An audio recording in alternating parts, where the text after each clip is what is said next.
We are live, Michael. How are you doing I am today? doing very well. Happy Friday. Happy Let's Friday. welcome everybody to AGTP Daily. It's a weekday, Martin. So we go live every weekday at 11 a.m. Eastern time to discuss the most important tech stories in the United States. As I said, it's Friday. It's the 3rd of July, Martin, Already. 2026. Oh no, it's crazy. Oh, no, that's right. Even though I'm not French, but I feel like I can say that. Time flies so fast. It does. It does. Two things to cover today. Although I do want to do something really quickly, if you don't mind. Did you notice that Meta closed down yesterday? Like, I don't know, No, I didn't. 5%. Anyway, Oh really? Oh wow. I think it was just because of what we talked about yesterday on our show. Okay, look, we want to talk about two things today. Microsoft launches Enterprise AI Frontier Company, and we'll get to that in detail as well. And I think this sounds more controversial than it really is, but OpenAI is going to give a 5% stake to the U.S. government, or they're discussing it. Yeah. It sounds like an interesting thing, but it's not like what you think. Anyway, we'll get to that too. Okay. So Microsoft enters the enterprise AI business. I think the title alone says it. They put Frontier in the name of their company. And they're trying to turn enterprise AI adoption into like an engineering-led services business. This has to sound very familiar to you, Martin, no? And again, details. Excuse me. This new Microsoft Frontier company is backed by a $2.5 billion investment. So Microsoft is taking $2.5 billion aside and saying, we're going to take 6,000 engineers and industry experts and put them with customers. Sounds familiar to me, to help them design, deploy, govern, and continuously improve AI systems tied to measurable business outcomes. So that's the FDE, right? Yeah, so they're saying that Microsoft is saying like, hey, don't look over here for FDE. That's not what we're doing. Okay. We're not doing forward deployed engineering. I know what you guys are thinking. Okay. You must have spoken to Martin Runford is what they're thinking. But they're saying that their goal is really just to help large companies turn their own proprietary data, not Microsoft, right? Their internal proprietary data, their workflows, and their decision logic into like real AI systems that they can really use to do real things. It's FDE. With that, I'm not shilling for anybody here, but Microsoft is saying it's not that. But it sounds to me exactly like that. It feels exactly. But also the amount of money that they're deploying. Do you know what I mean? Like, didn't OpenAI was like 3 billion, Anthropic was 4 billion. Microsoft is, we have money to do this too. But the more interesting thing to me, Martin, is not just the fact that Microsoft is doing FDE. Okay. So yesterday, Meta said, we did this whole thing that Meta said that they were going to, if they had excess compute, that they were going to start selling that excess compute in the same way that Google was, that all the other companies were. Right. So again, let's just run through this. OpenAI, Anthropic, they both do FDE. None of them have excess compute. They're all buyers of compute, not sellers of it. Yeah. And we've spoken a lot. Now, OpenAI probably has more data center capacity than Anthropic. So this is the one thing that Anthropic missed, right? Along the way. Microsoft has data centers. They may not have excess. Obviously, SpaceX with Colossus and stuff like that, they have excess. They're already selling it to people. So they definitely have that business. And who else is out there? Google. Yes. And the king of them all, if you want to call them that, is AWS. Yes. Okay. Also, Michael, like on 2 days ago when we talked about AWS, we said Microsoft and Google are going to do the exact same thing. That's my point. So that's why I want to talk about this. Yeah. Not just because you and I are right here, but because it's obvious. This is why I was making this point, Martin. It's because yes. They're just looking around at the way their business is structured and going, okay, we're missing that piece. Yes. Right. So particularly for a company like Microsoft. Exactly. And the one thing that Microsoft is also thinking about here, is that in this case, and as part of this announcement, Microsoft is saying, and this is a big shift for them, I think, that they want to have more model diversity. Yeah, so that's where it gets pretty interesting. It is. Their idea here, and then again, just to say it explicitly, is that customers should be able to use models from OpenAI, from Anthropic, from Microsoft themselves, from open source or whatever. Again, this is starting to look like AWS, right? Bedrock, yeah, exactly. Yeah. It's But starting to look like Bedrock. But this is the reason why why I want to talk about it today was no, because it's super. It's super. right, because now you're seeing this convergence of like we have compute, but we don't have the FDE part of it. We don't have the consulting part. We can't embed any. We haven't Yeah. put aside that money for that. Okay, but everybody else is going to do that. But then Microsoft is thinking, but wait a second, everybody uses Microsoft. The models that we have are already embedded into the operating system at some level. But maybe everybody doesn't want to do that. And if we're honest with ourselves, Exactly. we can't just send everybody out there going, just use Copilot. Yeah. I love Because it. maybe it's not appropriate. Sorry, go ahead. No, no, it's the way that you frame it is perfect, right? Like really, like if we are, what did you say? Like if we are Honest with yeah, ourselves. if we are honest with ourselves, we need to give the best advice to our client. Otherwise, they are not going to pay for our compute. They are not going to They're not trust gonna us. trust us. We are going to kill our brand, and it's going to be a disaster, right? No, no, no. So we need to give the best advice to our clients. That's exactly what we said on like 2 days ago when we talked about AWS. But now we have one of the largest company in the world who basically say we agree with that as well, right? Yeah. Like everything that Amazon has been doing, sorry, AWS has been doing, we agree with this. It's a good idea. It's probably the way to go about AI. We believe that as well, right? And now you have two of the largest tech companies in the world who see AI the same way. Now to me, it feels very scary for OpenAI and Anthropic, right? Because up until now, it was only AWS. You could say, okay, they are the only guys, they do something different. Everybody can do something different. And, it's just could be something that work or not. Let's see, because once again, there's so many people doing different things. But now it feels like confirmation, it feels like early confirmation. When your competitor start to copy you, it feels like you must be doing something right, you must be doing something right, and it must be something that they also see on the market with their own client. They don't want to lose their client to AWS. They need to adjust, they need to adapt, and they do the exact same thing. So like to me, it's such a strong signal that that may be like the confirmation message to just say this may be the future for AI. Yeah, I Like could not stop really, thinking about the fact that we've gotten this completely right on yeah, where the value is going to fall in the value chain, where the yes, money's yeah, going to get made inside the value chain, right? And again, if you think about it, this isn't Microsoft as you've quite clearly and quite correctly suggested. Microsoft here is not just deciding we need to do FD because they think it's good in a vacuum. AWS, and we spoke about this a few days ago as well, announced $1 billion FDE program, right? yeah, To embed their AI experts with customers and build production AI systems inside of these other customer environments as well. So it's not like a new thing.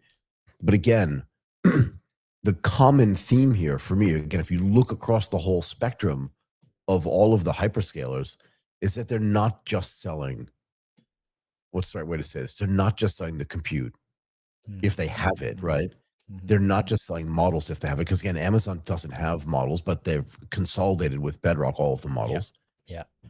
So Go no, ahead, sorry. this is a super good read, I think, on that, and I think this is the transition towards selling compute. At the end of the day, in 5 years, the only thing we're gonna do is sell compute.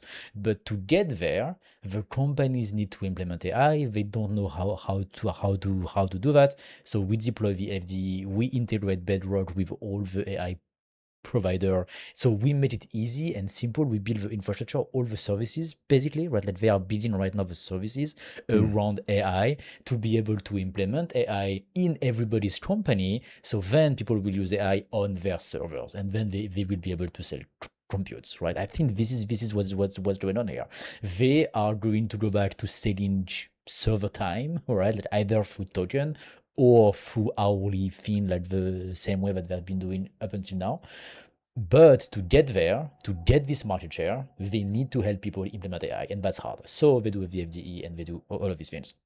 And so I think, and because they have the infrastructure and they have everything, I mean, let's go. Like I would do the same thing if I were them. Well, yeah, because here's the thing that they figured out, that AI itself is just, it may as well just be like another product that they have Yeah.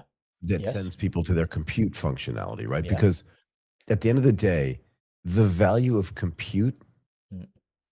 like again, the AWS business just separated from artificial intelligence, separated from everything else. But AWS as a thing, Google Cloud, Microsoft Azure, all that kind of stuff is never going to go away. It's just going to keep getting bigger. The numbers kind of define it in itself, right? But if Yes, you look at the OpenAI, just the pure, we're building, and I think it's funny that Microsoft called their business Frontier Co. it's true. Yeah. Because it's ironic. It's like throwing it in the face of the frontier model companies. Like, Mhm, actually, mhm. you guys aren't on the frontier at all. It's You're actually, just I building love another it. product that's going to I send love people it. to you. Sorry, go ahead. Yeah, I love this the title that you just said. Like, actually, OpenAI and Anthropic are at the frontier of the model, but they are not at the frontier of AI adoption at all, No, right? at all, at Like all. AWS And and they're going to be Microsoft right less and now, less, right? and it's Because gonna be less and less. You're right. You're yeah, completely right. That's a yeah, good read.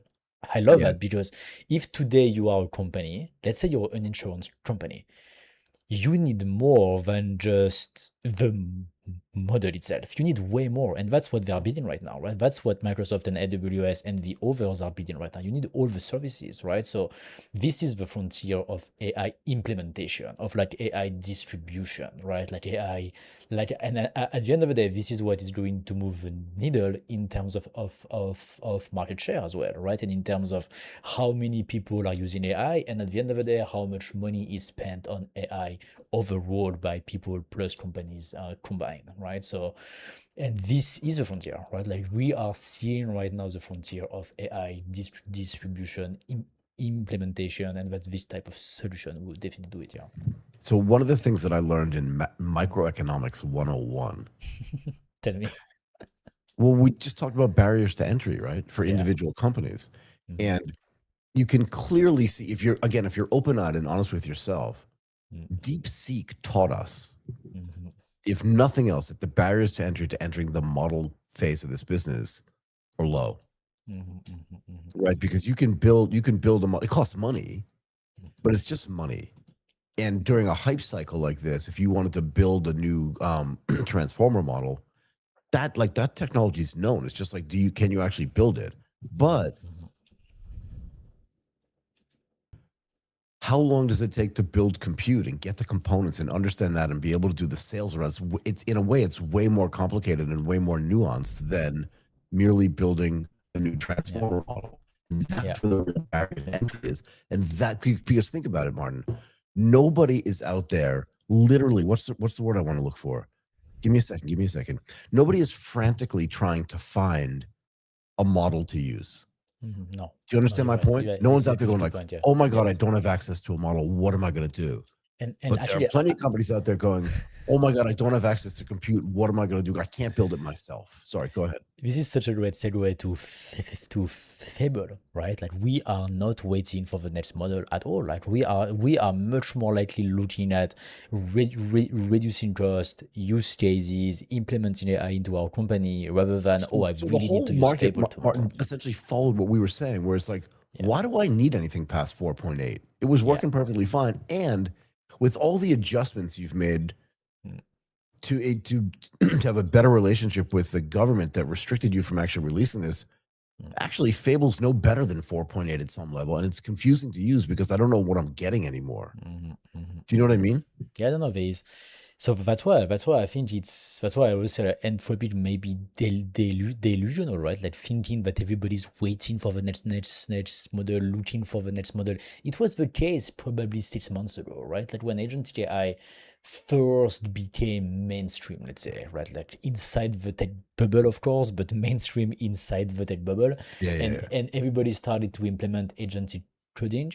Then at this moment, so in January, in December, January, and February, everybody was testing all the models to know, okay, which one works better, right? Yeah, yeah, yeah, There yeah, was yeah. no consensus around this is the best model that you need to use for agentic coding. At this moment, it was the time of models, and then and everybody was trying everything, and during this time, Anthropic launched Cloud Code, right? And so this is how we got so much market share because the world saw OpenClaw, got into agentic coding through OpenClaw, right? That was the first really, really big product that reached a lot of people, but it had so much flaws, right? And plus, Peter then joined OpenAI, which really like killed the momentum on the software itself.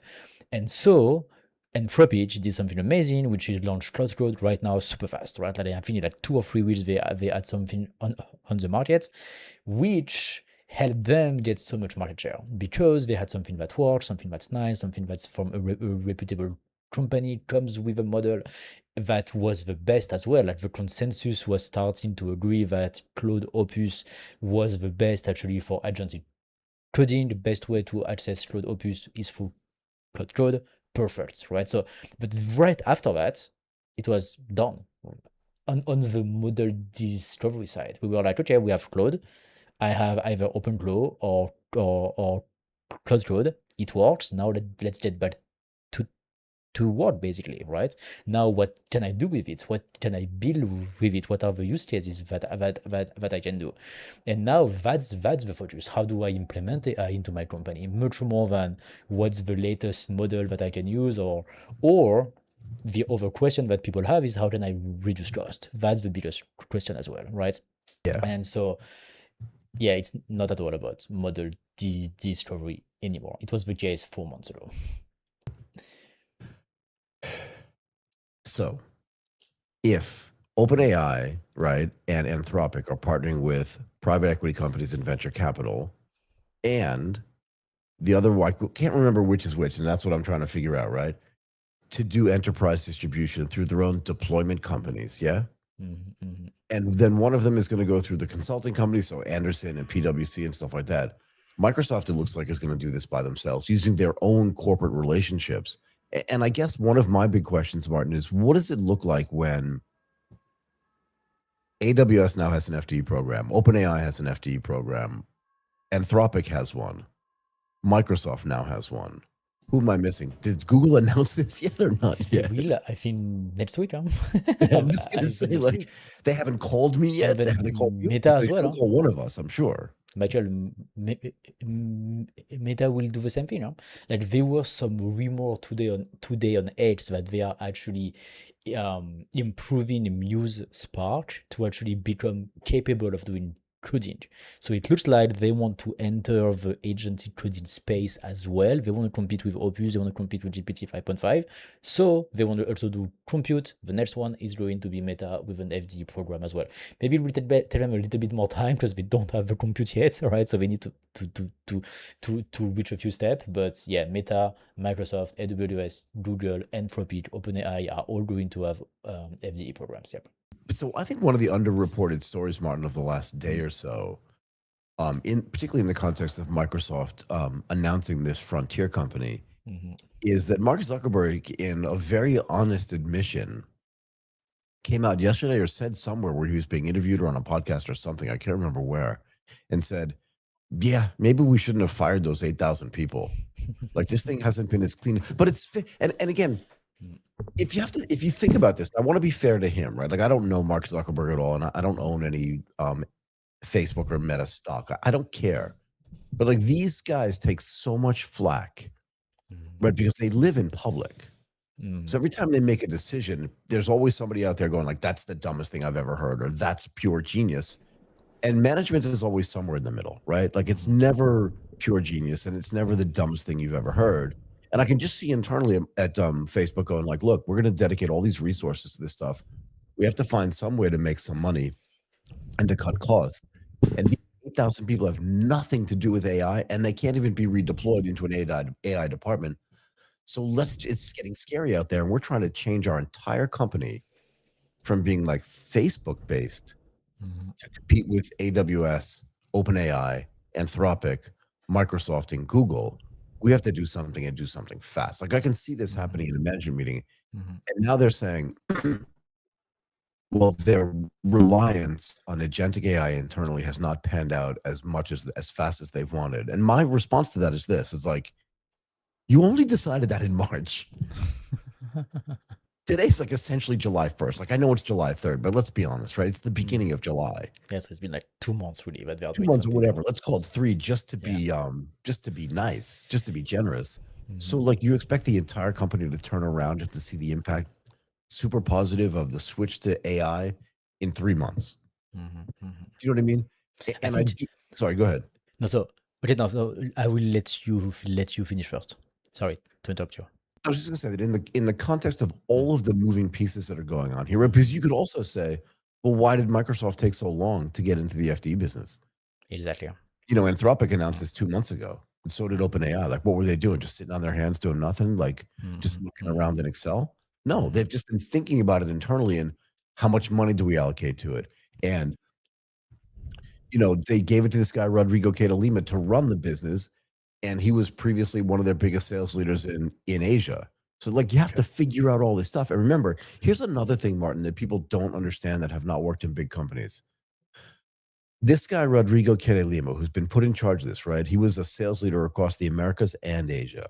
And the other part of the announcement said that this new business that they're building is going to work with customers like LSEG. So we know them, yeah? Yes, yes, yes, yes. I saw the Unilever, which announcement. is one of the biggest consumer products companies in the world, and Novo Nordisk, which is a big Norwegian company, and Land O'Lakes, which is a big, again, consumer products company on the food side.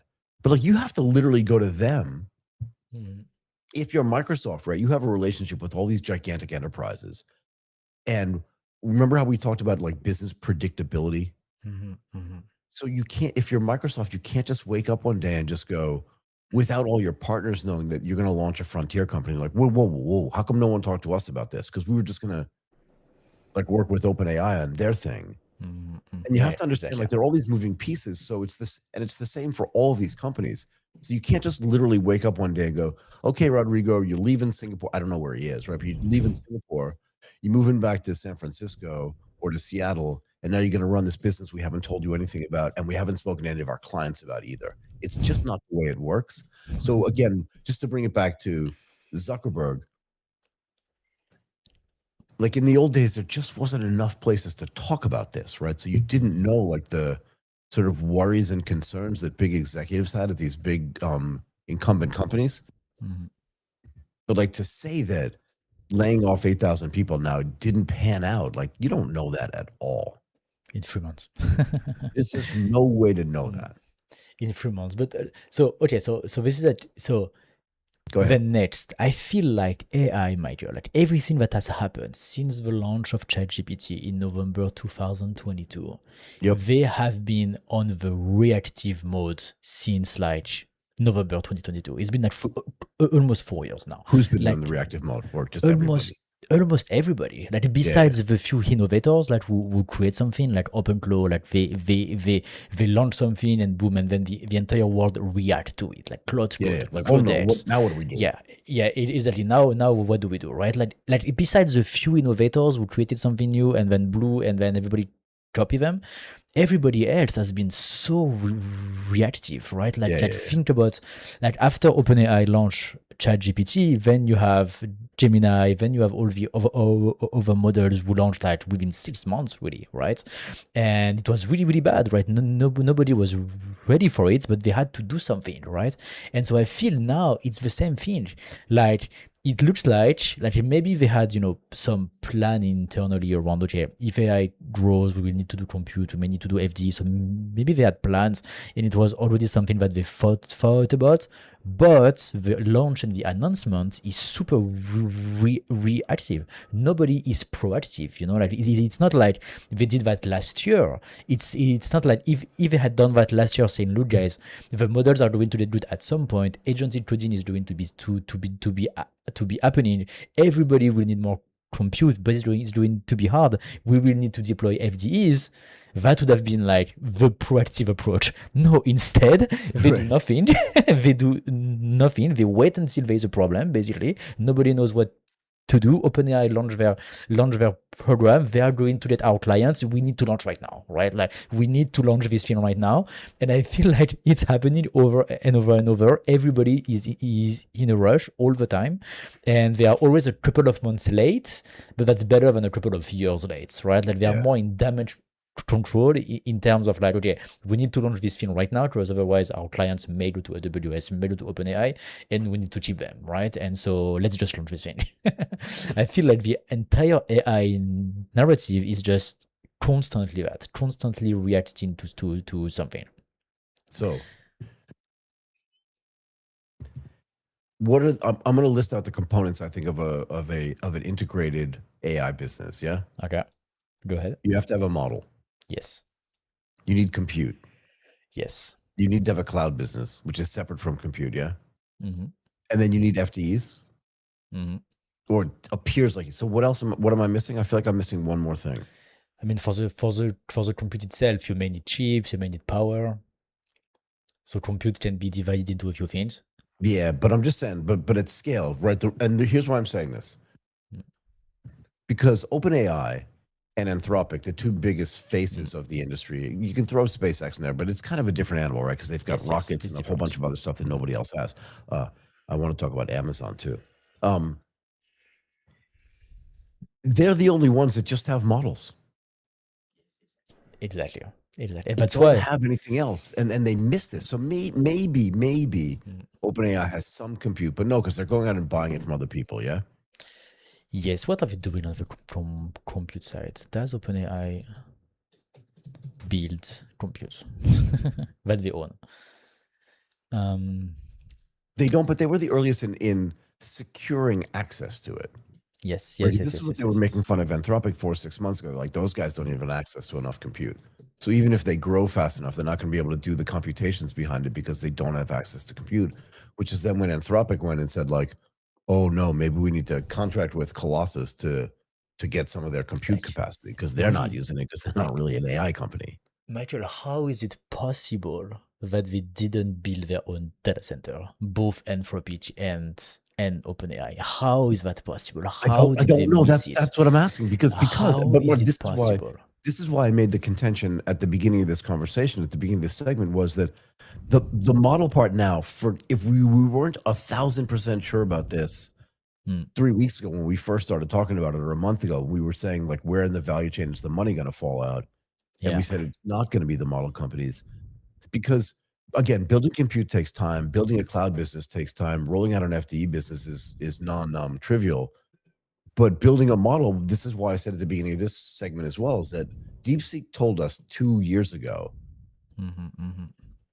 you can come out of nowhere with 10 million bucks and build a model. It may not be perfect, but at least you have the infrastructure in place now to then raise $7 billion at a $50 billion valuation to actually Yes. build a real big transformer model that the rest of the world can use. We're going to do it open source because we have other ways to make money. But again, I feel like Microsoft looked at this. I want to get this right. Amazon looked at it. Google looked at it.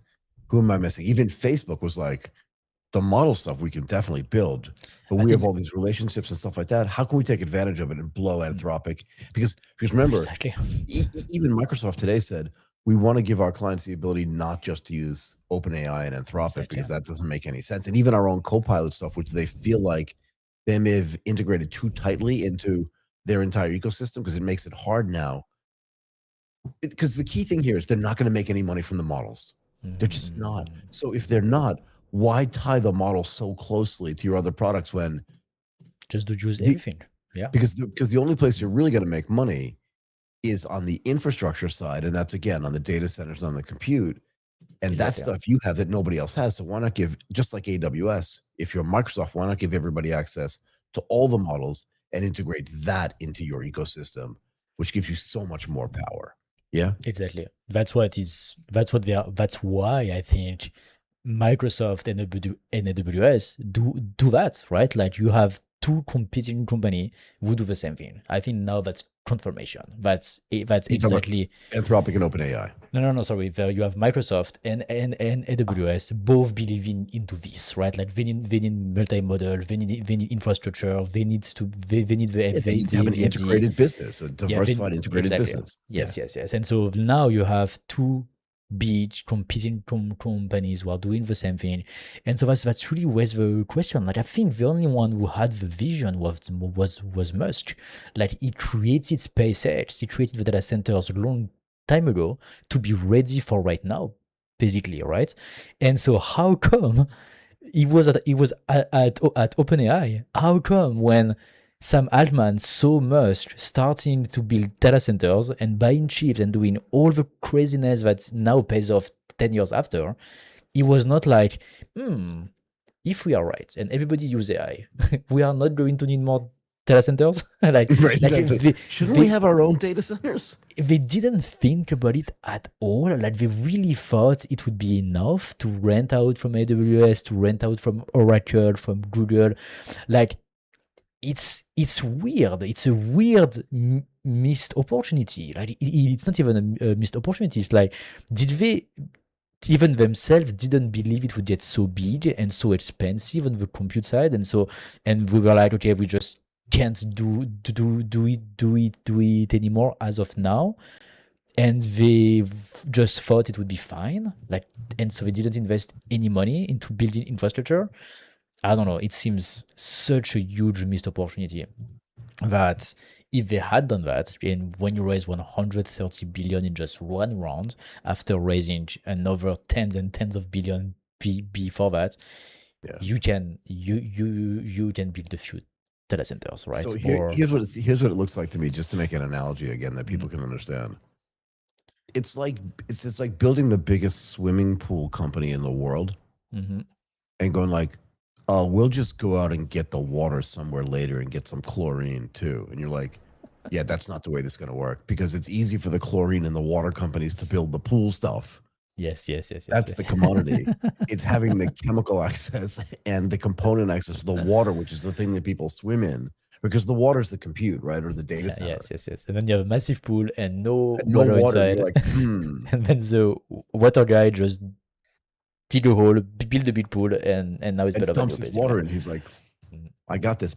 But again, that gets back to, I would disagree with you actually on the real visionary here was not Elon Musk. Okay. The real visionary was AWS. Yeah, no, yeah, that's Because true. the whole Actually, that's business true. was Yeah, data yeah, centers and compute. yeah. No, that's true. That's true. That's true. I think Musk showed them. I would say like they followed. I would say that Musk launched his satellite first, and then AWS was like, "That's a great idea. We get Yeah. Again, no one's to do that as perfect, well." right? No one's Yeah, yeah, yeah, perfect. yeah, yeah, yes. But I think I mean, like one of the other was first, but something that's sure is that they were both very early, right? And they both of them really were like, we will need more compute, we need to invest into that, and a threat to our earth compute is space, so we also need to be in both, basically, right? And also, like, when you look at SpaceX, they don't only do space, they also do earth, right? Which really shows that also themselves, they are not super sure that it's going to work, right? They also need a plan B, which is the Colossus, and which is the computer that we can build on Earth, right? So yeah, there is these two things right now for compute. There is only SpaceX and AWS that are involved into both, but they are involved into both right now because they planned it 10 years ago, basically. And why OpenAI? At least OpenAI. Like, I would understand why Anthropic didn't do it, because they are so young, right? Like, they just launched a couple of years ago, and maybe they were a little bit late. But OpenAI, really, why they didn't build that? Why that was not the first thing they built, right? Like, Yeah. why they are so late to the party? But again, you're running 100 miles an hour, right? And everybody's lauding you for building like these new transformer models that nobody's heard of. It sounds like the future, right? It sounds like science fiction. And now we're worried about AGI and all this other stuff. And Microsoft is out there, and AWS is out there, and SpaceX is out there going, that's fine, but where are you going to run all this stuff? You know what I mean? Like, we have the data centers, we have the compute, while you guys are over there like building this new contraption. You can't run it anywhere unless you give us money. Who's paying? Was it Anthropic's paying $1 billion a month to SpaceX? Yes. Exactly. $1 billion a month, which is like in a year you spend 12 billion. That's not enough to build a small data center company somewhere. You can't buy like 3 or 4 data centers and be able to just do something with it. I think right now is the worst timing to launch data centers, right? Like, Michael, the last time we talked about that, I think 2 months ago, there were like 15 gigawatts planned, right? Of like data centers, I mean, announced, planned, and people willing to build them, but only 5 were actually making progress. Like 10 were like either like stuck, or people in the area don't want them, or the laws stop them. There were like so many problems, right? So right now, starting a data centers is so hard. It's something that you should have done 5 years ago, right? And if you believe in your product, that was the first order consequence. But if we are successful with the model, our compute bill is going to be so big that maybe we should allocate some of the huge amount of money that we raised to actually build in compute as well, right? Yeah. And it looks like OpenAI and Anthropic may become like Shopify. Like they just missed the turn, right? They just missed the window. They could have built data centers 5 years ago. It would have been so much easier, just like And SpaceX cheaper. did basically, and way cheaper, just like SpaceX did. Like they are that's why like Meta. Let's see how they do it. They have more know-how, so it's gonna be easier for them maybe. But I don't see like how a new player in the market can build a like large fleet of data centers tomorrow to be able to compete with them. So So what do you think is going to happen? I would suggest to you that both the OpenAI and the and I have more questions about this Microsoft thing, but just to as a small aside, I would suggest to you that the OpenAI and Anthropic IPOs are going to get delayed. I already would almost guarantee you, but I don't make guarantees about this stuff. But I would strongly suggest that OpenAI is definitely going to get delayed until 2027. And I would say the controversial thing again that you and I have been saying for the last few days when we started talking about this, and that is that not only is it going to get delayed, but all else being equal, it's going to be like a down round. That's what I think. You can disagree with me. I'm not always right on this stuff, but like it's going to issue around $1 trillion or less. And part of the reason why is because people are going to see in the next 6 months that the value in the value chain is not in the models, but it's in the infrastructure, and they don't have it, and neither does it. And Anthropic gets less. I just have an idea. There's one exit, Michael. One exit. Anthropic by StarCloud. Tell a space story and IPO tomorrow. So I think it's going to be different. So I think it's going to be completely different. They don't have enough money to buy it. Here's where I was going. What I think is actually going to happen is one of two things. Well, a bunch of different options are available. Yes. Do we need OpenAI and Anthropic? No, do we? Because what are they doing differently? Yeah, no, they're doing exactly the same thing 1 week apart. So yeah, no, they're doing the exact same thing. Right. So they have the same business and they have the same technology essentially, right?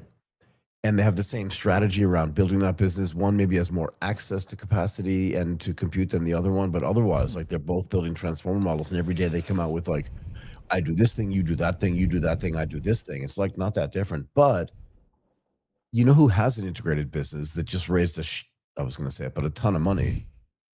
Tell me. Is SpaceX. Yeah, SpaceX, yeah. So SpaceX just bought Cursor. Yeah. No, they could have bought Anthropic for sure. Yeah. They could buy Anthropic for sure, or they could just before the because remember, Cursor was also thinking about IPOing. And SpaceX was like, we're just going to take the free money we have. Exactly. It's just here for 7 days. Real money. It's just free money. And we'll buy you. Why wouldn't they just wait for OpenAI or Anthropic because they're 6 of one, half dozen of another, right? And say, let's wait until 2027 and see like how far down their valuation goes, because they paid $60 billion for Cursor. Yeah, but you know, it's possible that at this point, Anthropic and OpenAI are so low that it actually makes no sense to buy them, because if the world go to open source, if the open source model gets even better and better distribution, which is what's happening right now, right? Like this is another route of distribution for all the open source models, right? So now you have 6,000 engineers, $2.5 billion investment into a new company that is going to distribute the open source models globally, right? So this is exactly what's going to happen here. So if this is successful, or if AWS is successful, or if both of them are successful, plus if all the open source model by themselves they win market share, why do we need OpenAI or Anthropic again? We don't. So 1 year. So I think right? Facebook could buy one of these companies and SpaceX could buy the other one, and they both disappear because, frankly, the knowledge that they have and the people that they have inside of them is where all the value is. The model itself is not that valuable per se. But here's the other thing. And just getting back to your idea to buy StarCloud, yeah, it sounds great. But StarCloud doesn't have a product. They've put no satellites in space. Like they've got nothing out there. Like it would be useless to buy StarCloud. It's no just for insult the intended story. to Philip. I know, is I know, I know. just for the IPO, because this is what Elon must have been saying, right? Like, because I still convinced, I still think, and I definitely hear the argument safe and sound to delay both IPOs to 2027 and take the hit at this moment, right? But I still feel that Anthropic really want to exit right now because that's their only chance to give a return on their latest round to their investor. And everything they've been doing in the last few months was just to market their IPO. I think if they could IPO today, yesterday, the week before, they would do it 10 times. But if it's a big if, but do you think they Yeah. can? I don't think they can. I think it's their only way to cash out. It's their only chance, because if the more they wait, every time there's an announcement like this, it's just give them a hit and lower the possible cash out. If it's their only chance, Yeah, I think that's their only chance. what happens if they don't take that chance? Yes, then it's a disaster. It's a Then it's a absolute disaster, disaster. right? It's a disaster. And so that's why, like, in case they delay to next year, then Nightmare. it's a We've already big talked about nightmare. what that It's a nightmare looks like. massive nightmare. And so that's why it's their only chance. They only have a window right now before Microsoft Frontier Company becomes operating, before Amazon Bedrock becomes too big, before we have another deep moment. All of these things are going to happen in the next 6 months, right? Like, it's going to take shape. It's going to get organized, and Anthropic is not going to participate into any of those. They are completely left out. So no. If they delay to next year, which is possible, it's going to be a nightmare for them. Their only chance to make a profit is right now. Then I'm not bullish at all. Like, really, I love the product. I use Claude every day. I love it.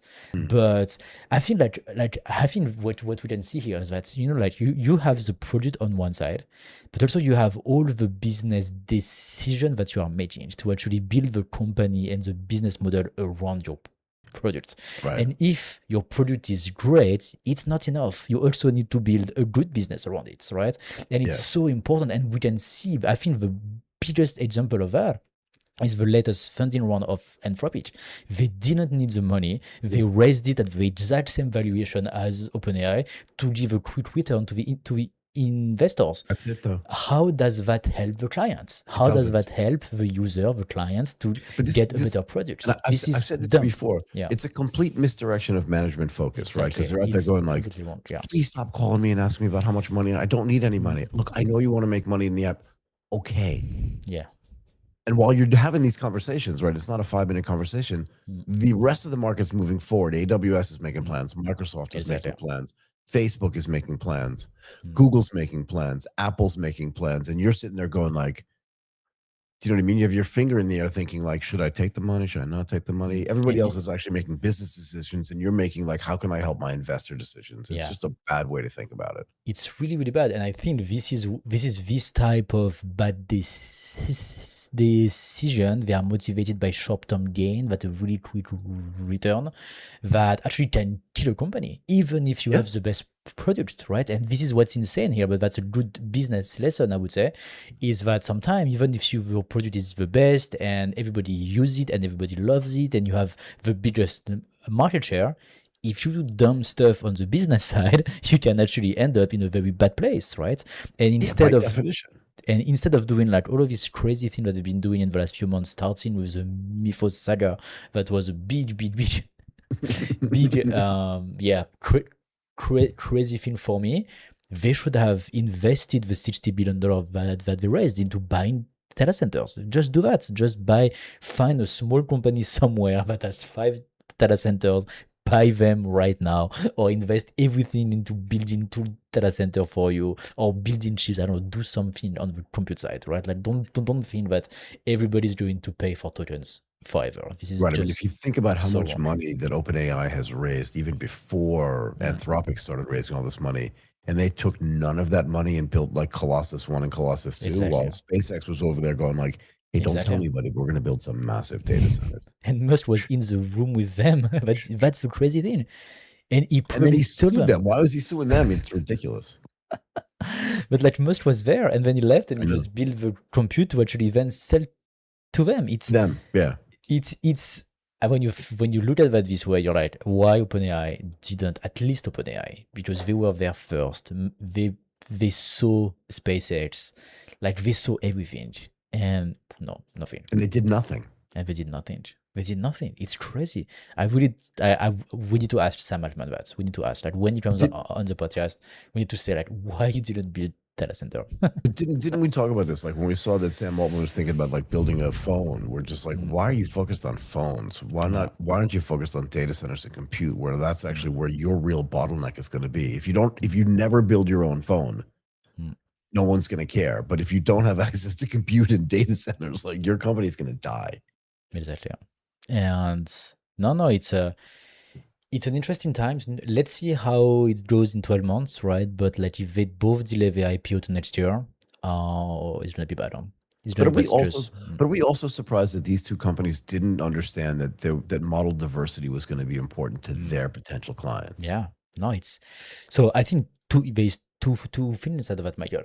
I think there's model diversity, but more important, that in cost. I think they were way too confident, and they were like, people will want the frontier model, will be ready to pay for the frontier model, and that is just not the case, No. right?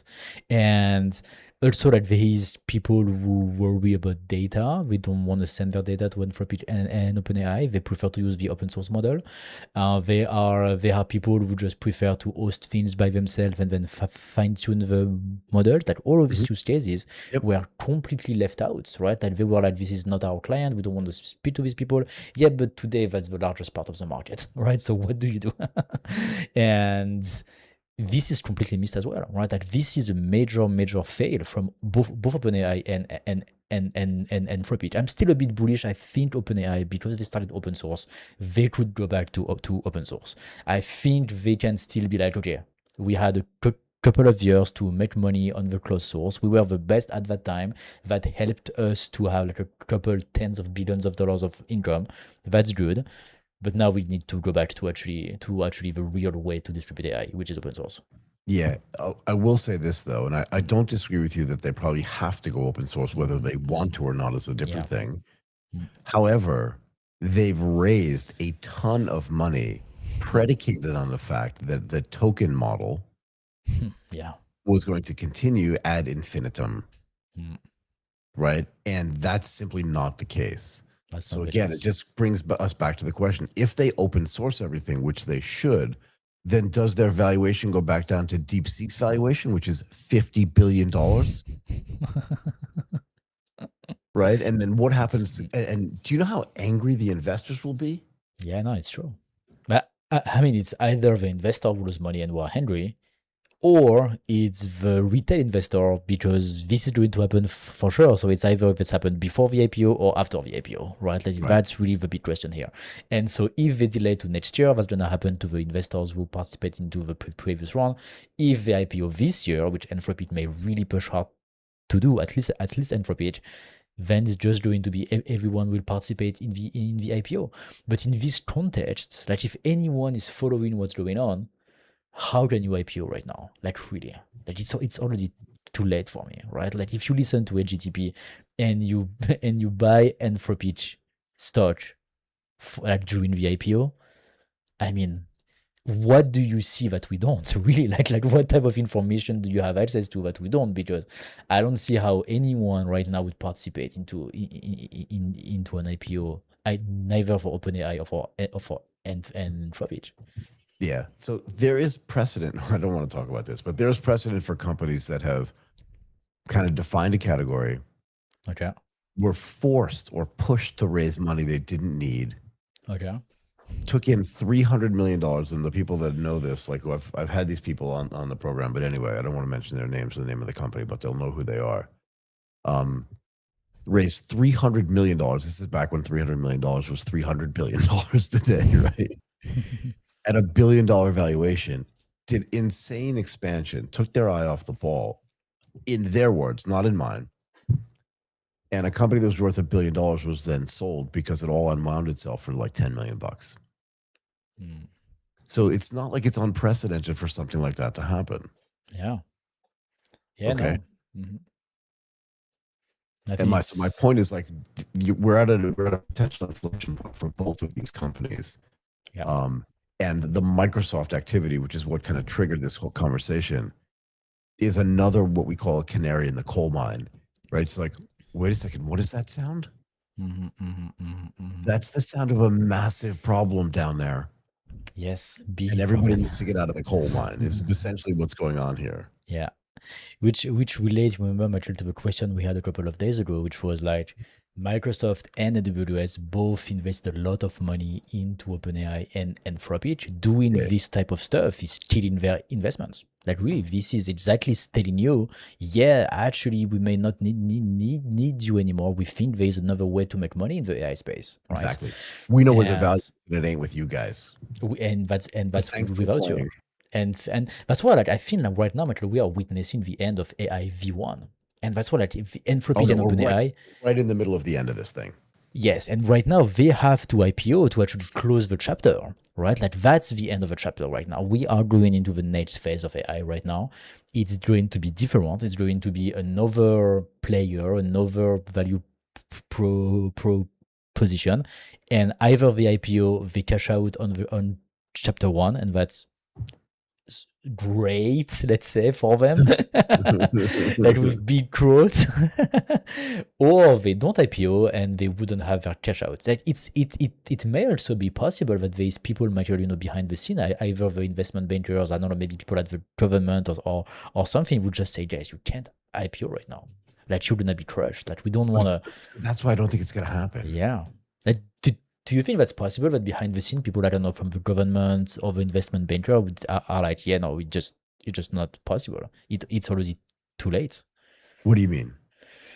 Like everything that we say right now, basically, is giving a lot of details about pretty bad sign for an IPO of both Anthropic and OpenAI. Basically, we are not bullish on this is going to be a success and the company is Yeah. going to be bigger in 12 months, right? And we may not be the only one to think this way, right? And unfortunately, we can't do anything. We cannot say to OpenAI, you don't IPO this year, you IPO next year, or blah, blah, blah, blah.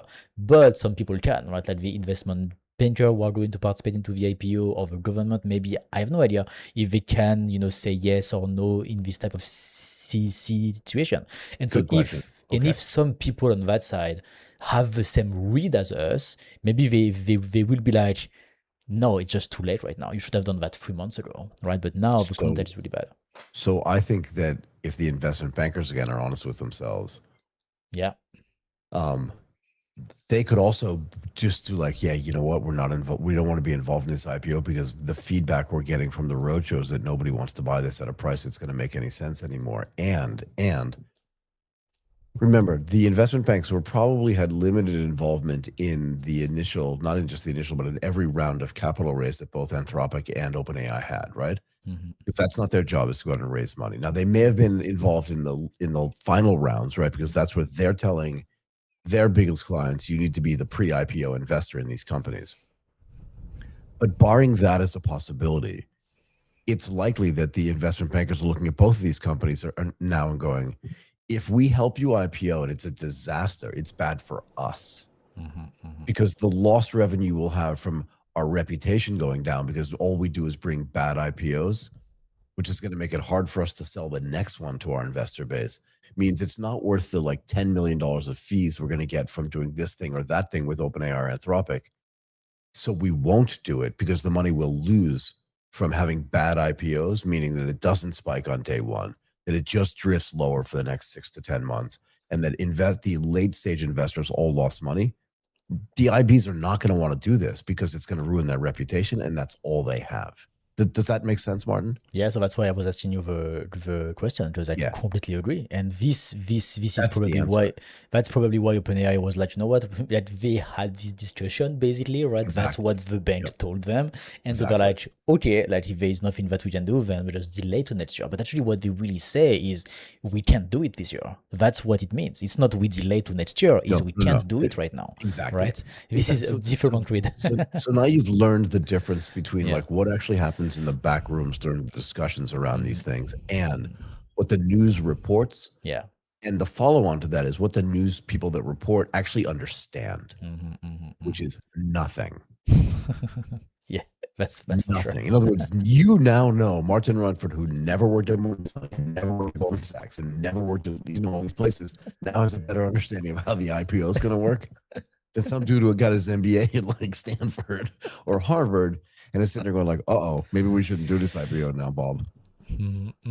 I mean, to me, like it's obvious, right? That based on all the conversation that we have together, all the news that we follow, and then actually, if we can like, add one more thing to this, Michael, it's such a weird timing for both AWS and Microsoft and Microsoft to announce this type of thing right now. Like it looks like they really want to kill Anthropic and OpenAI. Like it feels to me that they are really mad at them, but like really, really mad. Like they are not helping them at all. Zero, right? Like at least you let them IPO, you let them cash out, you cash out as well, right? You sell your stock at this time, and then you do all of these things, right? Then you say, actually, we are going to also do a deal with DeepSeek. We are also going to launch FDEs. And just wait 3 months. Maybe it's fine. And like both AWS and Microsoft are both involved into this. No, instead of doing that, instead of saying, okay, let's wait, let's them IPO, we cash out, and then we do our stuff. No, they say we do our stuff right now. We kill our investments. We make our investment worth much less because of what we do, and we don't wait 3 months because the $80 billion that we lose may actually be less than what we win if we just do our thing right now, right? And so I think that gives you a really bad signal in terms of the amount of trust that AWS and Microsoft has right now in Anthropic and OpenAI. So I think it actually took them, I'm going to say a few days, but I mean that metaphorically. I think it took them a few days to figure out like, oh, yeah, we kind of rushed into these investments in Anthropic and OpenAI. Now that we think about it, now that we talk about it, yeah, that was where all the hype was. But where the reality is, where the money's going to get made, the reality is with all the stuff we've already had. And again, if we just stop investing in them, and if they go away, okay, well, we got burned by the hype, but we still have the right assets, other assets in place to be able to take advantage of artificial intelligence, but they don't. Right? They don't. And here's the other thing. What's going to happen when every startup and every enterprise gets a phone call from, I want to get this right now, AWS, Microsoft, OpenAI, Anthropic, and now and probably Cursor that says, we have the best forward deployed engineers. When can we start working with you? And they're like, oh, this is a nightmare. Now we have to choose between one of these 5 companies. And you all have a vested interest in, even though Microsoft said they won't, you all have a vested interest in selling your own stuff. Yeah, at least on the compute side, yeah.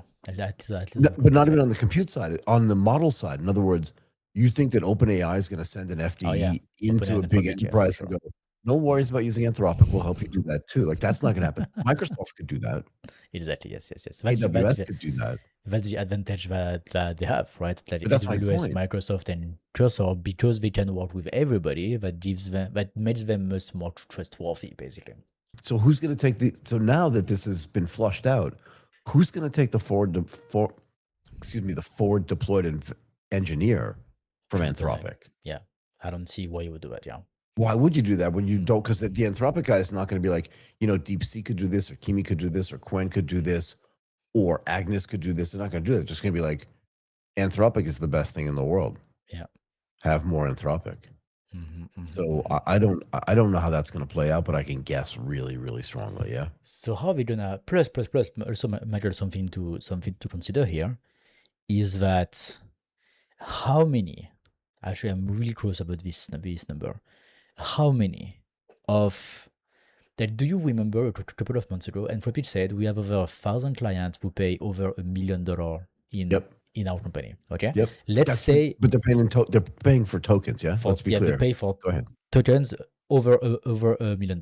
Okay. Let's just take this group of company, right? Like to represent all the clients of Anthropic who pay over $1 million per year in token. Okay. Yep. Out of them, how many have a cloud provider? How many work with AWS or Microsoft Azure or Google Cloud? How many of them? Is it 10%? It's a rhetorical question. It's all of them. Is it 30%? Is it No, it's all of them. 75%? So this is the major threat, is that they don't even need to make the phone call. They are already here. Like they already have an engineer, they already have a contract, they are already here. It's simple, right? Like if you That's are my point. That's my point. exactly like when the Anthropic FDE is going to show up, there will be already 4 FDEs from Microsoft or AWS or Google, because they've been working with them for 10 years now, right? Yeah. And they have been working with them for very important stuff. Like when you are an insurance company and all of your data runs on AWS, it's a critical partner. It's not like a So friend. It's not a no. provider. So It's a I'm gonna make critical piece. I'm going to make another point on top of your point because I completely agree with you. And Microsoft is the perfect example of this. It is likely the case that Microsoft, in its relationships with the big incumbent institutions that it's been dealing with since 1975, right? But let's just say since 2000. So for the last 25 years or 3 decades almost, yeah? That while they haven't had a program that they've called forward deployed engineers, that for their biggest relationships, right, for the customers that have been using Microsoft products from all the way from the operating system just down to file sharing, that there's always been sort of a team that's been cycled through their biggest partners that said, no, you're not using this the right way. Actually, if you do it like this, it's better. So now they're just formalizing this and going, okay, fine. We'll create a company that we're going to call like screw you Anthropic and OpenAI. Oh, we'll just call it Microsoft Frontier. That's what it means, huh? Like And we'll just allocate all the guys and gals that have been doing this and maybe a few more and just like institutionalize this now as a thing. So we look like we're part of this same ecosystem. Do you know what I mean, Martin? Yeah, no, for sure. So that's what, like, they already have a relationship. They are already there. They already run everything. Right.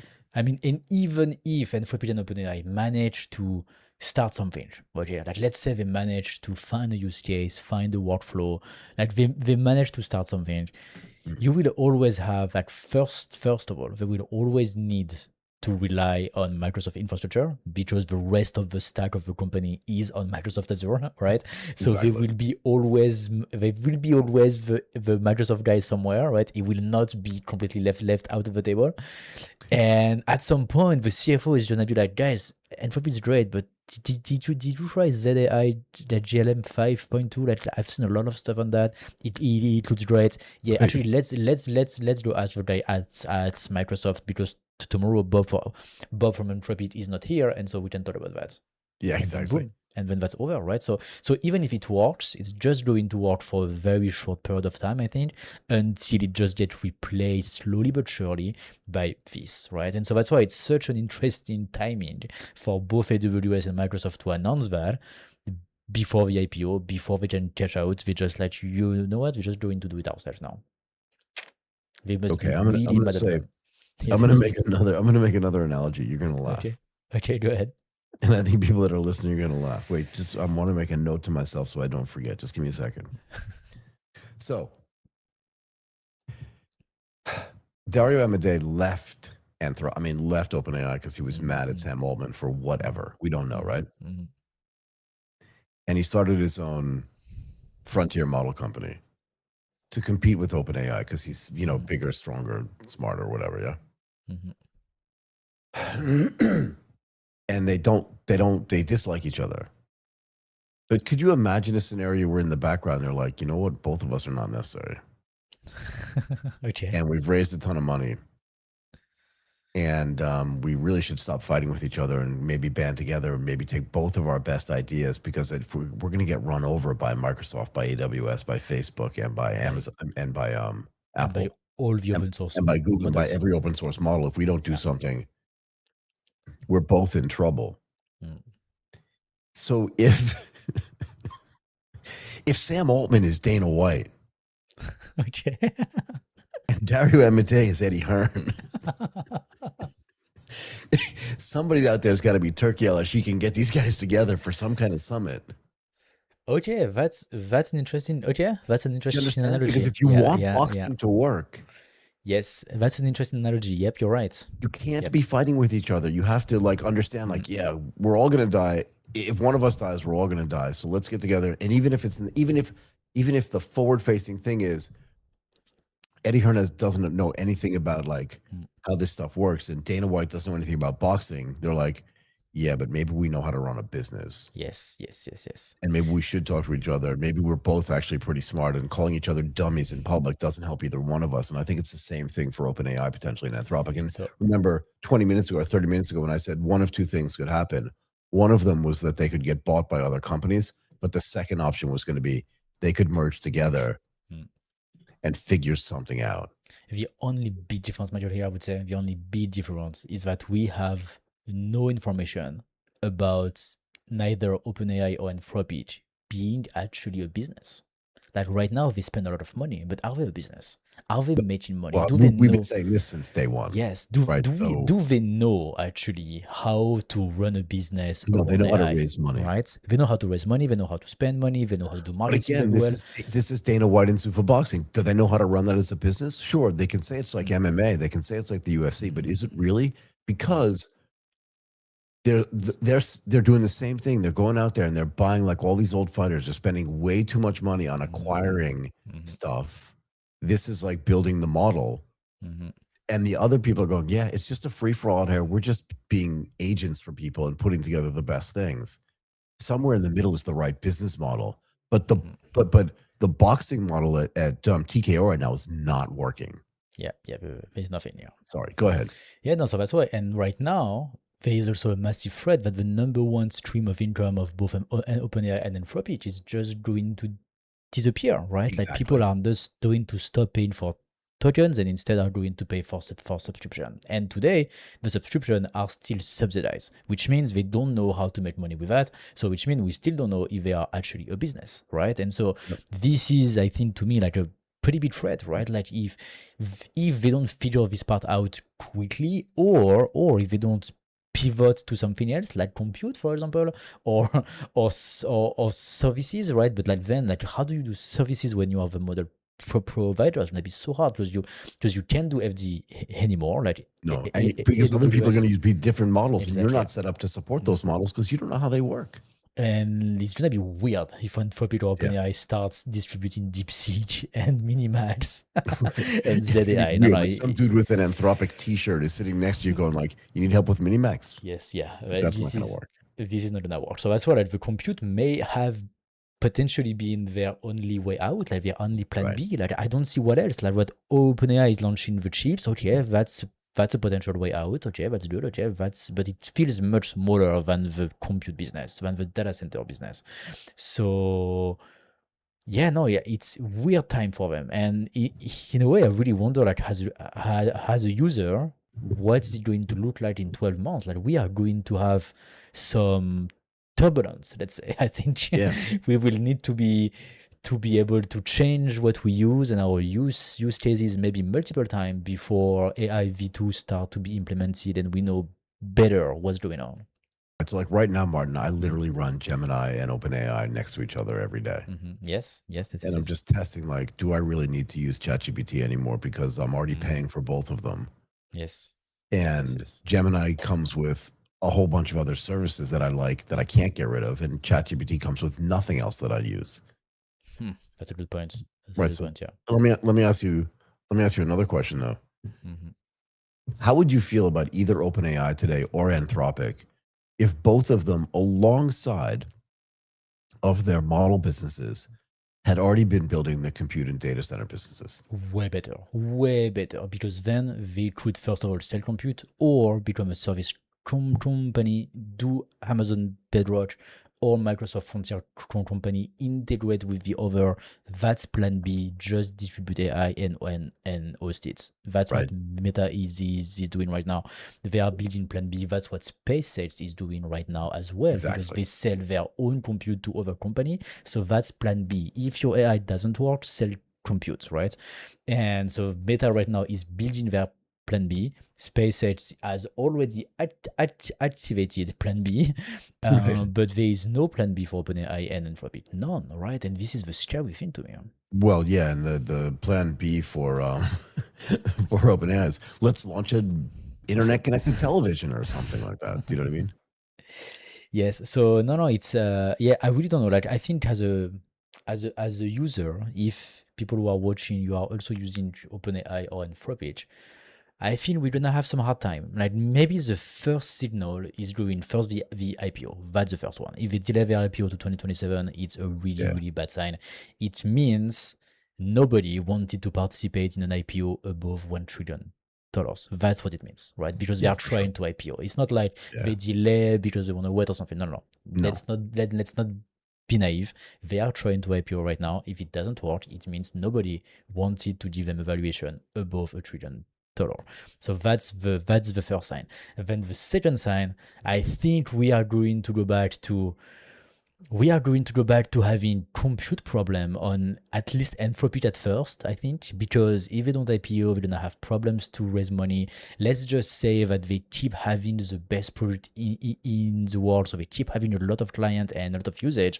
Then we are going to go back to the situation of March where we don't have enough compute, that they don't have enough compute to serve us, and then the product just get nerfed and bad, but then they don't have the money to launch the next one. And so then their only chance is going to be to find a way to make it profitable with the money they have and to become a business in the next 6 months. Like we're gonna have a short window, I think, like just 6 to 12 maybe. And let's just say during this time the Chinese don't make a breakthrough. Okay, like we just put them aside for now. But that's what's going to happen. I think. I think in September or October, if Anthropic didn't IPO, we are going to go back to having a lot of problems with our cloud usage. It's going to Yeah. be really, really bad. Yeah. Yeah. Did you say the product gets nerfed? Yeah, that's what. Did you say that? Yeah. Do you know where that comes from? The term No. nerfed? Tell me. Tell me. I just thought it was so funny that you said it. Why? That's not the proper way of saying No, it? it's the perfect usage of it, but it's like Sometimes I try things in English, right? I'm like, okay, let's see no. if that's the word. I do the same thing I do the same thing in Japanese. I'll throw it out there, and if everyone just like goes on, I'm like, that must be right. And if So, somebody just like, laughs at me, I'm like, okay, that was wrong, but I'll try again. But the reason why I'm laughing about nerf is because nerf is a what it means is to reduce the power or effectiveness of something, right? To keep like the rest of the game balanced, which is what happened to Anthropic's Fab 5 and Mythos 5. They nerfed it. But what Nerf actually is, and where the term comes from, is Nerf was a toy line that Hasbro had. Hasbro's a toy company in the United States. And essentially what they made was they made like sports games, but with very soft, almost like sponge-like balls. So you could, and they had a Nerf football, which like wasn't like a real foot, much softer, so you could throw it easier. And they had Nerf basketball, which you could play indoors because if the ball hit something, it was just like a light sponge. yes. So it didn't have much impact, and that's where nerfing comes from. And you may have seen me when you said nerf, like look to the right. And I did that because I was like, how high is the door in my apartment? And could I put a Nerf hoop on it? Which is what I used to have. My brother and I used to play it. So that's why I'm like, did Martin say Nerf? He has no idea like where that comes from. Nope, it's true. It's true. But thank you very much for the story, Michael. Sorry. But no, but people should know where. Like it's not on the side. yes. Okay. Yep. Sorry about that. But also, like, Go ahead. Michael, we have a very interesting comment in the chat. Thank you very much, Jan, for sharing this. What does he say? He says their plan B to both Anthropic and OpenAI is to develop AGI so fast that it can save them. So I think here, I would say like maybe broader, right? Like maybe not AGI specifically, but just to say something broader would be to keep the lead in terms of they are the best model out there. They are the frontier, right? Like if they can keep the lead, at least that's what have been saving them in the last 6 months, I would say. Before that, it was easier because agentic coding was not a thing. So the use cases were much smaller. But since 2026, since January 2026, December, November 2025, because of agentic coding, the usage of AI, the token spend has just exploded, right? And so that money has gone to Anthropic and OpenAI because the last 6 months they were the best model. So they already had like the head start, right? They were better. 6 months ago, you couldn't do the same thing with Opus that you're doing with Opus with the open source model. It was just not the case at all. And so It's a possibility if they stay at the frontier. If they stay the best of the best of the best, they may still have a market. But I say may because the big problem here is that token matching is fun for 1 week. It's not a sustainable strategy for your clients, right? Like your client can't token match for ever. At some point, it needs to make money. It needs to be profitable. It needs to make sense for the client. The ROI needs to be here. And that's why the token model may not work anymore. And so we need to go back to a subscription. And also, there is really this big thing that's happening where companies just say, you know what, maybe we don't need the frontier because this model that is half the cost, a tenth of the cost, or even free, is just good enough, right? And so even if they reach, even if they stay at the frontier, even if their product stay the best for a lot of people, maybe the vast majority of the market, they may not use the frontier because something else is good enough for what they do, and either completely free or way cheaper. And yeah, not always the best product wins, and I think they may learn it in a very, very bad fashion. Okay. So can I respond to this as well with my Yes, opinion? go ahead. Nobody wants to pay for AGI. So, and I want to make a couple of points here. I understand what Jan, this is the guy's name, yeah? Mhm. Yeah, and thank you so much for the comment. I really appreciate it. And Yeah. it brings up a really great part of this conversation, and that is none of the companies, I believe, that are developing these models are out there stomping around saying that they necessarily want to create AGI. You can listen to Mark Andreessen talk about it. You can listen to David Sachs talk about it. You can listen to all the guys on the All In podcast talk about it. But you don't hear Microsoft talking about AGI. You don't hear Google talking about AGI. You don't hear any of these big companies because there's no way for them to really make money off of this per se. And it's so far away from being actually developed because as long as humans are involved, they're gonna, like, the humans that develop this stuff are just gonna, I say this all the time, they're just gonna get lazy and be like, oh, can I do that on Monday? And this is gonna delay like the existence of AGI. But for what I know that, just give me one more second. I want to make one more point too. But the other point is these guys have been saying, give us all this money so we can develop these models because that's where the money's going to be. And we're going to make money on tokens ad infinitum. But no one's going to give them more money to continue to develop AGI if they don't think the models are going to be so differentiated. So their ability then to do the research necessary and the development necessary to build AGI at scale is going to get harder because they're not going to have the money to be able to afford it. You're saying, I'm not saying that AGI can save them as a product, but jokingly that they need AGI to come out. Yeah, maybe. Fair enough. Okay, fair enough. But again, so you and I are agreeing, but I'm just giving you the reasons why.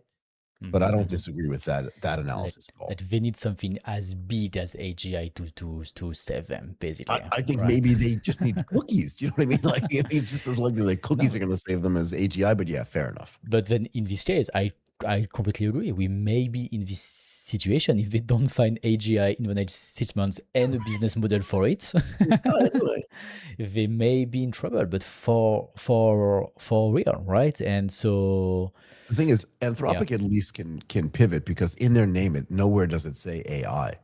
So they could literally pivot to a cookie company, but OpenAI does not have that as an opportunity. We can't become cookie company for sure. No, because it's OpenAI cookies doesn't make any sense, right? Nope, for sure. So no, I really wonder what's going to happen to them. I really wonder what's going to happen to them, and also to us as clients, right? Because like we use their product. So who is going to win there? I'm trying like to think about my own use case, like how my life is going to change. You know, if Claude and Anthropic start to have problems and they can't deliver the product anymore because the cost of running it just like crush them. I'll tell you basically. exactly what a guy like you is going to do, Martin. Tell me. You are going to build your own orchestration layer because you don't need all of the bells and whistles that exist in Bedrock. Don't.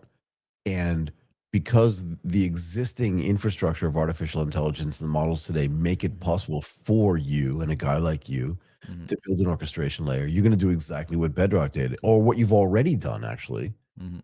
right? Because you've already done this for OpenAI and for Anthropic, yeah? Yes, yes, yes. It works for Now both. all you're going to do is, since the cost of doing that for the open source models is closer to the zero than it is to $100, Mhm. you Mhm. just add in, you just do exactly what Amazon did. You give yourself the option Mhm. to have access to Mhm. all these other models, and then you turn the ones on that are the most effective and efficient, and you turn off the ones that you don't need. Yep. Yep, yep, yep, yep. So which means to make that happen, there's potentially two options. One, there is a computer that comes out in the next 6 months that Yeah, costs less sorry. than $5,000 that Yep, I can yep, yep, buy, yep, yep, and yep, then that I can run the local model on it, right? exactly. I Yep, think the $4,000 to $5,000 price point max would be the sweet spot for mass adoption, right? agreed, Like if we want a lot agreed. of people to be able to buy it, it needs to be in this range maximum. Below that, it's going to be underpower. But like an expensive MacBook Pro, like a entry level I was gonna say, that's Mac Apple's Studio, strategy, right? yes, we should be in the sweet spot for like a lot of people to be able to buy it. So which means they can mass produce it. So which means they can get the cost down. So I think yeah. So that's option one, right? Like we have a computer that costs $4,000 to Yeah, yeah. $5,000 where we can host the models that we need. That's option one. Option two would be a subscription, I think, to all the models. Like right now, I have a subscription to Claude, which is okay, but it doesn't include OpenAI, it doesn't include GLM 5.2, it doesn't include Minimatch, it doesn't include all the others. So it's hard to test the others.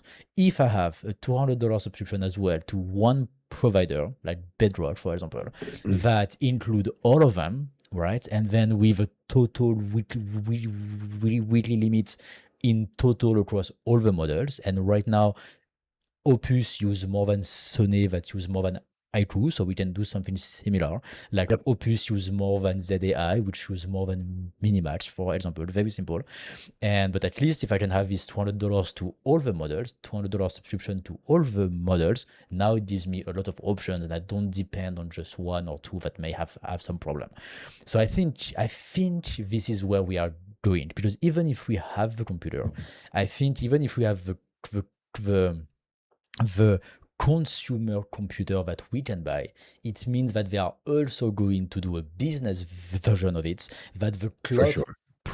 the cloud provider will be able to buy, and so then they will be able to create the subscription that we need, basically. Like the guys like good like GoDaddy, Ionos, who have been selling subscription for website forever, tomorrow they will install ZAI by themselves on this computer optimized for AI, and Exactly. they will create the subscription for us. I think this is what's going to happen here, and this is how we are going to consume AI in AI V2, right? Like once all the dust settle, that's what Bedrock is, but just for enterprise, right? Like we don't have access to that because we are not AWS clients, because we are not at the scale that we need this type of infrastructure. Right. But we are cloud, like we have a cloud access, right? Like we have all of our stuff hosted in the cloud. We pay for subscription there. We have servers that we run ourselves as well. And so this makes so much sense to have a $200 subscription to GoDaddy to just access all the models installed on their servers. I think this is what's gonna happen. I agree, and I think Mhm. that's why Apple's strategy here is starting to look brilliant. They Exactly. never developed Brilliant. the models. They never did any. They Exactly. never spent any of this other crazy money. They're just like, maybe we just make our chips like AI native, and then everything can happen on Exactly. device, and we have all the security necessary for this, and we just make it whether it's the Mac Studio or the Mac Mini, which is now seems like a brilliant machine, perfectly built just for this. My Mac Mini has been on for weeks now, right? Like it just run all of my AI, Right, but and it that's my just point works. though, right? You're already Exactly. kind of doing it. You just need a couple Exactly. of little tweaks to make all the things you've Yes. just talked about already work, which is Mhm. why this is gonna help the incumbent companies, and it makes me fear like, I feel like buying put options Oh yeah. even before the IPO on Anthropic and this is not investment advice, but I feel like buying put options on Anthropic and on OpenAI because unless they do something, like, really, really radical, I just don't think there's gonna be much value in that, and Yeah. I also wanna say this too. I love the fact that our viewers are so smart and so Mhm, clued mhm, in, and mhm, that their mhm. ideas actually make sense. Yes. Yes. Yes. Yes. Yes. Yes. It's really cool. It's really cool. And once again, if you have any question, any comment, any insight, any opinion as well, right? Like we are also here like, to discuss everybody's point of view. Feel free to share them in the chat. I really wonder what people think, Michael, about this idea of a $200 per month, $100 I'd per love to month, know because we've talked about it a $20 per lot. month. Every time you Yeah. say it, I know exactly what you mean, but I'd love to hear other people's opinions on it as well. Yes. I really would Yeah. love to know what you guys think. Do you think it's possible? Do you think it's not possible? Do you also have yourself a subscription to GoDaddy or Ionos or OVH or one of the, Yeah, not yeah. the big enterprise cloud provider, right? Like not AWS, Microsoft Azure or Google Cloud, not them. All the smallest one will go more like the small business route, I would say, right? Like Yeah. so, do you have a subscription there, and how would you feel if tomorrow they start offering you like the same price, $200 per month, but including all the models? Yeah. And if that happens, if that happens, I mean, I think this is going to happen last, right? But within this moment between now and the moment that this type of offering appears on the market, OpenAI and Anthropic will need to be open source because they will need to participate in this massive distribution mechanism that is being built right now, like the Microsoft Frontier company, AWS Bedrock. This is distribution for AI, and this is getting organized right now. And the only way that they can participate is if this company can install your model. If they can't install you, if they can't run you, if they can't distribute you, then they won't sell you. That's as simple as that, right? Yeah. And so if you want them to sell you, you will need to let them install your model and package them the way they want to be profitable as well, because these guys, they will they will want to make money, right? So the same way they figured out how to host millions of websites at scale globally and make a lot of money from it, they will also find a way to host the models, create subscription that actually works for them. And yeah, I think we are going there. So, Martin, we have a decision to make now. Yeah, tell me. Well, we talked about this for an hour and a half. It's true. Do we want to talk about OpenAI? Yes, let's talk a bit about that, because I think that's a big news. I think it's important. Yeah. So, OpenAI, let's transition to this if you don't mind. So, OpenAI is exploring a structure in which the US government could take like a 5% equity stake in the company, potentially through some kind of public vehicle or some kind of sovereign wealth vehicle. Okay. And the idea here at some level, again, you know, what we, not what we say, but what they say and what they actually mean and why they're actually doing this could be two completely different things. But obviously the story that's getting told is, you know, if AI creates a lot of economic value, and I think we've just argued over the past hour and a half that it's actually not, at least not through OpenAI, that the public should own part of the upside rather than just relying on some kind of productivity gains that they can get from these companies. Okay. You know, the US has normally, not normally is the wrong word, but like traditionally not done these type of investments. Okay. But it's not out of the realm of possibility. Like it's not like anti-democratic. It's not and again, if the current administration was not so controversial, I don't think anybody would think anything of this. Okay. They would take a rational explanation because, I mean, this happens in other countries, Martin. Okay. So GIC is essentially a gigantic sovereign wealth fund in Singapore. It's in the name. It's called the Government Investment Company. Yeah. Okay. True. Okay. Good point. Okay. And the Government Investment Company takes stakes in a whole bunch of things, some of which are based in Singapore, some of which aren't. GIC actually owns, I can't remember whether it's Anthropic or OpenAI, but so Temasek is also a sovereign wealth fund, does the same thing. So just because it's the current administration, it feels really controversial, but I don't think it is. Sorry, go ahead. Yeah, so just like for extra information, GIC was the lead investor, the one who lead the fundraise of Anthropic for the 300 something $billion round. Like right, so that was the previous round, yeah. Yes, not the more the rational round. Yes, the one that happened in February or March that was led by GIC, the sovereign wealth fund of Singapore. But I'm just saying, so while it feels really controversial, I think at some level, and maybe it is in the short term, I think over time, people will look at this as just like, yeah, the U.S. doesn't have a sovereign wealth fund, but why don't they? Mhm, mhm, mhm. Right. So I don't think this is actually kind of crazy and insane. And um, even somebody as far to the left as Bernie Sanders is also saying maybe we should have a wealth fund, Okay. um, funded in interesting ways, which aren't really relevant to this conversation. But the point is that like all sides of the political spectrum in the United States are going like, um, maybe this is not such a crazy idea. So while it sounds again super controversial, and I'd love to know what the chat thinks about this, but I don't think it's that crazy, and I'd love to know what other people think about this. Yes, yes, yes, yes. Also, like they say, it's an attempt to smooth relations with the current administration. Yeah, so that's Um, definitely part of it, right? Because yeah. again, that's part of the existing administration, but like they're not always going to be there.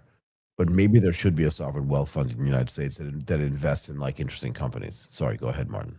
Yeah, no, I think it's an interesting move. I don't really know what to think about it at this stage, to be honest.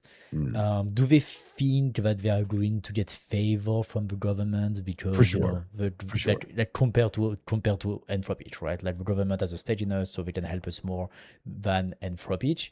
Is Anthropic going to say the same thing in 3 days, right? Like, because Probably. And that's Anthropic's what going to be like, we'll give you 6%. exactly. So right? It's like, are we Exactly. going to try do or announce the same thing? That's going to be an interesting thing to watch in the next couple of days. But yeah, I don't really know what to think because you are right. Like France, I think has one of the largest sovereign wealth funds. It's like huge, massive, massive, massive, But massive in so does France. Norway. Like Norges Yeah. Bank is one of the Mm, biggest sovereign wealth funds in the world because again, they've got all mm, this oil coming out of the ground. Saudi Arabia has mm. PIF. Yes. Abu Dhabi has the Abu Dhabi Investment Authority, ADIA. Like Mm. all these big countries that have excess money all have sovereign wealth funds because they're like, we need to invest in the future. And let's Yes. actually, if we're going to invest in it, let's make some money from it as well. What's wrong with that? I and plus like the US, like they have some agencies like who actually can invest, not like just some They military can, but it's not coordinated. agencies. It's not like, you know what I Okay, mean? okay. Yeah. But yeah, I didn't know that they didn't have a well fund. No, not in a structured way like the rest Okay, of like the rest of the world does. okay. Yeah. So yeah, the Norway one is the largest. Norges Bank, yeah. Yes. So and then what is the top 10? I just asked Gemini. Gemini into Google is just amazing. This is so good. I really like Gemini. So Norway is the first one. China is 2 and 3. Then Abu Dhabi is number 4. Saudi Arabia number 5. Kuwait number 6. Yep. In Indonesia, that's interesting. And Malaysia Is also has a big sovereign wealth fund as well, but is number 7. Yeah, okay, then they may be a little bit behind. Then GIC from Singapore, they have 940 billion under management. yeah. Indonesia 1 trillion. Mm. And then it goes down pretty quickly to Hong Kong, 500 billion But you in don't see the ninth US position. anywhere there, right? No, no, no, It's not no. on the list because it doesn't exist. But that's my point is like every other reasonable country in the world, like you're not Norway's not a controversial place, right? No, Neither is Singapore. They both have no. sovereign wealth funds. Yes, and the Norway one is huge. It's 2 trillion to 2.2 trillion. Oh my god, yeah. But again, Norway's a tiny country Mm. with a Oil and ton gas, of yeah, oil. They've just got yeah. money again coming out of the ground, right? So Come from oil and gas, indeed. Yes, yes, yes, yes, yes, yes. And so yeah, and so then I think like I mean we're not gonna do that now, but for those who are interested, you can just have a look at the type of investment that they make. And that's basically the goal, right? Is to like have the government have a stake into the future, basically, right? And to participate in what's being built. So why not do the same thing in the US? yeah. Anyway. Did they say like the US is actually going to invest? Or are they just going to get 5% for free? Like, is there like any information about that? I haven't seen any. Didn't dig any deeper into this because I do think part of it, again, part of this announcement, which was first floated today, is I think a response to the fact that Anthropic went to Washington last week to get Mythos approved. Yeah, So I sure. think this is them trying to just one up Anthropic and just go, you guys want to get approval for this because you're going there to kiss the ring.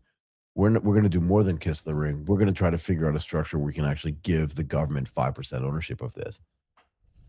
And remember, they did this with, I think, Intel as well back in the beginning of this year, or maybe the end of last year. So again, Okay. it's not completely unprecedented in the US, but they just need to have the right structure for it. And part of the point of the United States doing this is, or the way they do it is, I don't think they're investing money per se, Okay. but they've essentially like built the system and the infrastructure in the United States that allow these companies to exist. Yes. Yeah, for Does that sure. make sense? Yes, for sure. For sure. And I mean, I don't discount the possibility that they ban the open source model. Like Yeah, we can go back I and forth on this. So I yeah, don't think they can anymore, yeah. but like, I don't know how it's possible, right? But I don't discount the possibility that all of this thing is just to get the government to ban all the Chinese models, right? Like you're that's more the cynical than I am. Like, how is that possible? because I don't know. To me, Michael, when we summarize all the threat that we have explained or analyzed Right. to Anthropic and OpenAI, it all comes because of a Chinese model. I know, They I are know. Yeah. they are so good and they are open source, and this is the source of all the problems of Anthropic and OpenAI. Tomorrow, you remove all the Chinese models, the conversation is very different, very, very different for a lot of people, including Amazon, including my Microsoft. Like But you can't. how, That's the thing, Martin. You can't yeah, do it. So yeah, again, just to give some precedent, in the 70s and 80s, when the Japanese cars started coming into the United States really cheaply, there was a big backlash, and people were like, you have to ban these cars from coming in. And it was like, they're already here and people are already driving them. It's different than BYD, where it was just like, there are just no don't do BYD that. dealerships. They just said, we're not going to let you have any of them. And maybe part of it was because they saw the Japanese do this in the 70s and 80s. I think it's wrong, but you already have access to, again, I don't need to name all the models again, but all the Chinese open source models, you already have access to them in the US. How would you possibly ban them now? Yeah, Because people have I don't built know. workflows around them, companies have built businesses around them. How are you just going to say, like, that's not possible? Yeah, no, if it would be a And there's huge no thing. political leverage either, right? So the US government, sorry to interrupt you, Martin, but the US government had political leverage against Anthropic. And again, Anthropic was kind of spitting into the wind when it came to the US government. So they just basically said, we're going to ban this unless you come to Washington and have dinner with us. But they don't have that leverage with the Chinese model. So I don't think that that's going to happen. But again, I'm not always right. Yeah. So wait, let me try to gather my thoughts. But they were actually there's two things that are happening right now on this very question of the open source against closed source. Dario is making the argument. He said that I don't remember exactly where, but maybe in a government setting, like an hearing somewhere. But he said basically that AI is so dangerous that if you believe, like he does, right, that AI is so dangerous, Right. then the closed source option is the only option because at least I can control what the AI is doing. Basically, when I release Fable 5 for you, Yeah. because it's a closed source model, I am able, Anthropic, to reroute some of your query to Opus 4.8 because what you asked is too dangerous to be released. I am able to do that because I can control, because that's a closed source model. The open source model, they can do that. They are way too dangerous to be used. We can control them. We So can't control the users. okay. So you're going to hate me Yes. for this. Yeah, your head. Imagine you walk into a McDonald's, right? Yeah. And you're like, I want 3 Big Macs Mhm. and I want 2 I see what you're doing. I and I see what you're want doing. 2 supersized fries. I see what you're And doing. they take your order and you pay for it and they're like, here are your Big Macs, but we're going to switch your fries out for a salad. You're like, I didn't order the salad. They're like, fries are very dangerous. They could clog up your veins. You could get a heart attack. It's People can perfect. die from the fries. Mhm. Instead, we're going to give you a salad. And you're like, I didn't order a salad. Like, Yes. I know the risk. Like, what are we doing here? Yes. And I so don't think anybody wants this. this is exactly, but that's exactly what's happening right now with fable, right? I Like this know, but is it's exactly ridiculous. what's happening. And so this is exactly my point. Like on one hand, you have Dario who says we need closed source models. Like they are making the arguments that open source Sure, models are so sure. The dangerous. same way, the same way the cigarette company said, we need Exactly. to have cigarette distribution. This is really wrong. But so which means that they are pushing against the open source model. So which made me think they are really trying to get them banned. Maybe not the Chinese specifically, but just all the Yeah, open yeah. It source has model. nothing to do with Yeah, yeah, China. yeah, yeah. Are not allowed to operate on US soil. So because it's too then dangerous and we can't control them. So Right. the example that you gave at McDonald's is a perfect example. And on top of that, I would add, like what all of our guests have been saying on our show, and the latest one I think was Andrea from last week. He Mm. was like, it's so dumb to do this type of thing because on the attacker side, so on the guys who actually going to at you, today they have the money, they have the Yeah, yeah, yeah, resource, they can pay off somebody at Anthropic, they can jailbreak what you are doing because they are so strong right now. yeah. But the only thing you do when you limit the access is actually preventing the defenders to actually be able to defend themselves. But you are definitely not stopping the attacker because the attacker have just the resources to find a way, right? Exactly. And plus, because the defender cannot defend themselves, now the potential gain for the attacker is so huge that Right. can justify massive investment on their Right. side. It incentivizes them to do crazier Exactly. things or more expensive things. So that's really the two argument against like this idea of like nerfing the models or keeping them closed source or all of that. At the end of the day, experts, I would say, right? Like people who do cybersecurity every day and who are working with real clients who have real risk to being attacked, just say that this is just absolutely stupid, right? So Exactly. I think this is really the situation where we are at right now. But Dario is really pushing for closed source model only, and and I don't know. I don't discount this possibility that Amazon, Microsoft keep doing their business this way, like distributing all the models, but Yeah, outside yeah, of the US. And, yeah. and in the US, it's different. Something works differently, but outside of the US, we can use every model we want. But in the US, we can only use Anthropic and OpenAI. And that would save them maybe temporarily, right? But I don't know. I think this is a possibility to just keep in mind somewhere. Exactly. Okay. Maybe we should end now. Yes. What do you think in the chat? Tell us what you guys think. Do you think it's possible that they ban all the open source model?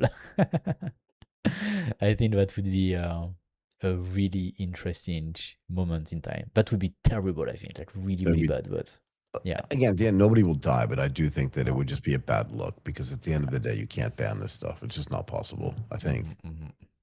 Yep. I think it's more Anyway, likely that they become open source, OpenAI and Anthropic to be able to compete rather than this agreed. type of stuff happen. Yeah, Or they really believe in token matching and they really believe in profit matching and they just stay like this and somehow they get them banned and that give them a couple of months or years maybe to figure out something, right? I don't know. It just buy them time. so the last thing I'm going to say, Martin, is maybe you and I should do what Turkey El Sheikh did, and we should plan the summit between Dario Amodei and Sam Altman and get them in a room together again and see if we can get this whole thing resolved and maybe convince them to actually build some compute, follow, and then get Anthropic to like give the government, because they're going to have to follow up, right? 6% of their company. I don't know. There's a lot to do. Yeah, I can't believe still that OpenAI and Anthropic didn't build anything on the compute side. It's No. unbelievable to me. Anyway. Okay, man. Let's call it a day. That would be it for AGTP Daily today. Thank you again for everybody for joining us. Again, thank you for the comments. We love the fact that we have smart viewers, smart listeners. We love to hear contradicting opinion stars where I'm not always right. Martin's mostly right. Yes, mostly. And again, Almost thank always. you for thank you for coming in and sharing your time with us. Give us a thumbs up on today's video. That's free for you, actually, and subscribe to the YouTube channel. And follow us on all of our socials, on X, on Instagram, and on LinkedIn. We will not be back tomorrow because tomorrow's Saturday. Is that right, Martin? Yes, Saturday, Sunday, we don't do live, yes. We don't do live, but Unfortunately. boy, we think about it. Of course, we got to prepare for Monday because Monday we're gonna do a great show. Monday, we think about it. But we'll be back on Monday at 11 a.m. Eastern Time. As always, my name is Michael Waits, and I'm going to say goodbye for now. Have a nice weekend, everyone. Thank you for joining, and see you on Monday.